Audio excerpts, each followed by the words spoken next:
The last subject we're going to look at in our discussion of kinetics is specifically this mechanism, the Michaelis-Menten mechanism that's been proposed for enzyme catalyzed reactions, particularly in biology. These are the two people involved, Michaelis and Menten. Leonard Michaelis was a German scientist. Maud Menten was a Canadian scientist and one of the first, if not the first, Canadian women to earn a medical doctorate, which is something I just learned by glancing at her Wikipedia page. And she went on to have a very distinguished career in biomedical research. So anyway, this mechanism was proposed by these two researchers back in 1913. And is still used to this day. I think many of you who have taken or will take biochemistry here at Connecticut College will get the chance to use this with some enzyme catalyzed reactions you'll measure in the biochemistry lab. So I thought we'd take a physical chemistry spin on it and look through what's sort of the underlying kinetics using the ideas that we've talked about in this class. So overall, the key thing here is that we're looking at an enzyme, right? We have some sort of substrate that gets that reacts with an enzyme and gets turned into a product, right? And so it's catalyzed by some sort of enzyme that we'll call E. And we're not proposing any specific mechanism here. We'll look at the mechanism that is implied by the Michaelis-Menten. So we have substrate, enzyme, product. So substrate is our initial thing we're starting it, our reactant, you might say. We have enzyme that we'll label as E, and product that we'll label as P. And it's been shown that many reactions follow this sort of general rate law. The rate of change of the substrate with respect to time is equal to some constant K times the concentration of the substrate divided by a different constant, capital K, these are different, plus the concentration of the substrate. Okay, and so a general mechanism to explain this rate law was proposed by Michaelis and Menten, and here is the general mechanism. Is we have our enzyme and substrate will react and form a complex with rate K1 that we call ES, the enzyme substrate complex. So basically the enzyme has some place on it that the substrate can fit into, and that forms a complex. That complex can, of course, dissociate with a K-1, right? We can go back to our original. And then the enzyme substrate complex will then go on to recreate the enzyme, right? The enzyme will release the substrate after it's reacted and it's a product and turn back into its original form. And this, of course, could also go in the opposite direction. Right, and so this is our general mechanism that Michaelis and Menten proposed for this. Fairly straightforward mechanism, but let's go ahead and look at, using the tools that we've developed up to this point, what are the rate laws for each of these, right? So we can write out what's ds dt, what's de dt, des dt, and dp dt, right? So ds dt, well, the substrate is used up in the first reaction, so I'm writing this with a negative sign on the left side. So we have, right, the first reaction will use up the substrate, and it could go backwards, and so we'd have a negative K-1 times the enzyme substrate complex concentration. Right, so that's 1. And 2, we'll have our DES dt, right? What's the change of this intermediate, right, this enzyme substrate complex? Well, we can have we have either K2, where the enzyme substrate complex is becoming the product, or it can go, dissociate, go back to enzyme substrate. So we'll have, I'll just lump those together into one term here. We can have K2 or K-1 times the enzyme substrate complex. So we have, right, this forward reaction as well as this reverse reaction. And then we also have the formation of it from the enzyme and the substrate, from our first step in the mechanism. And we could have the formation of it from the enzyme and the product, K-2 times E times P. right? That would be this reaction going this way. Okay, and then our third thing we can look at is what's the rate of change of our product, right? So this one will be positive because our product is being produced, and that's going to be coming from our enzyme substrate complex, or it could be disappearing from the product going back into the complex. Okay, so that gives us sort of a starting point. Now we need some simplifying assumptions that we can make, or some parameters that we can impose on these to sort of understand what's our ds dt.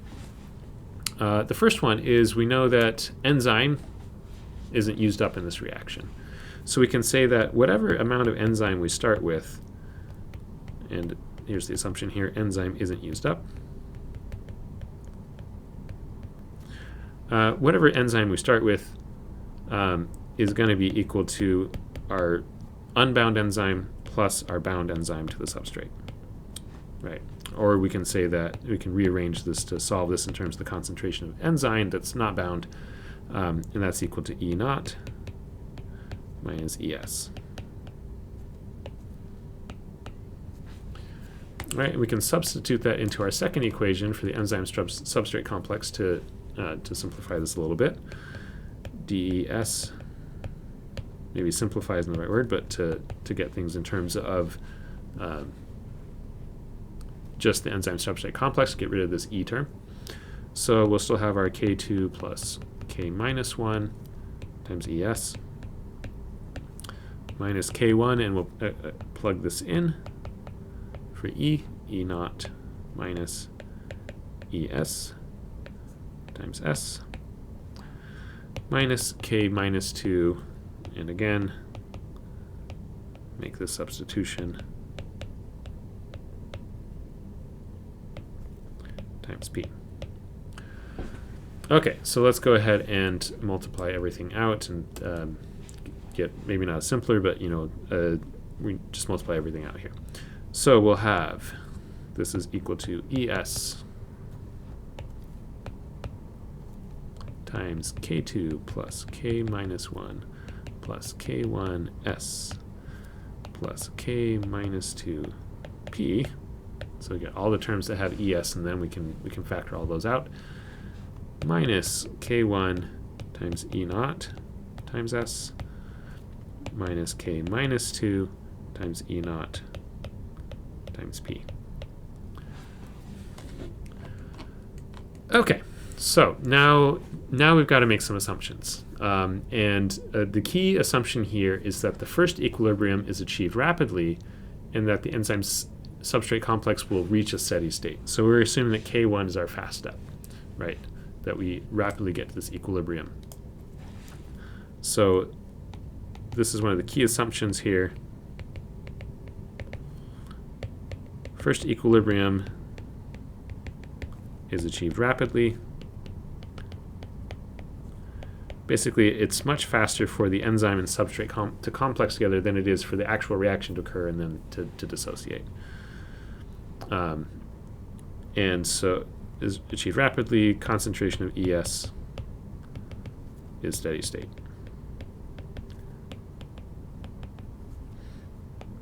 Another way of saying K1 is fast. All right, so we can make this assumption. This is the steady state approximation we've looked at previously, is that this derivative is about equal to 0. Okay, so we have an expression for this here, and we're going to solve this for ES, right? That's the whole point, is that we assume the steady state approximation, and we solve for the concentration of the intermediate in terms of everything else. I'm going to skip some of the algebra here, though it's not too complicated from where we are at here. We know that concentration of ES is equal to positive K1 times S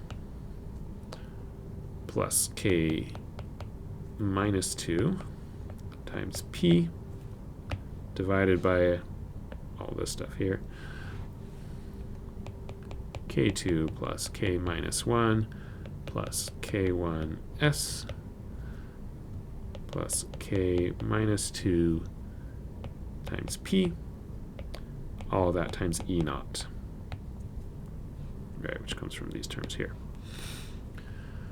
Okay, and now we can take this concentration of our enzyme substrate complex that we have, assuming the steady state approximation, and substitute into minus ds dt, right? This is what we were after. And also our other approximation, not approximation, but the other thing we can assume is that all of our enzyme is either combined with a substrate in the complex or is free enzyme. And if we do that, let me just write out this whole expression so you can see it in all of its glory. All right, ds dt is equal to K1 times E naught minus ES. Right, so that's the substitution for E times the concentration of S minus K minus 1 times our enzyme substrate complex, which we have up here. So we get all this. K1, stop moving around on me. Sometimes my palm makes it move over. K1 times S plus K minus 2 times P divided by K2 plus K minus 1 plus K1S plus K minus 2P times E naught. There. Okay. I'm going to skip some more steps, right? There's more algebra involved here, but I am going to skip. I know I've written out a lot of it already.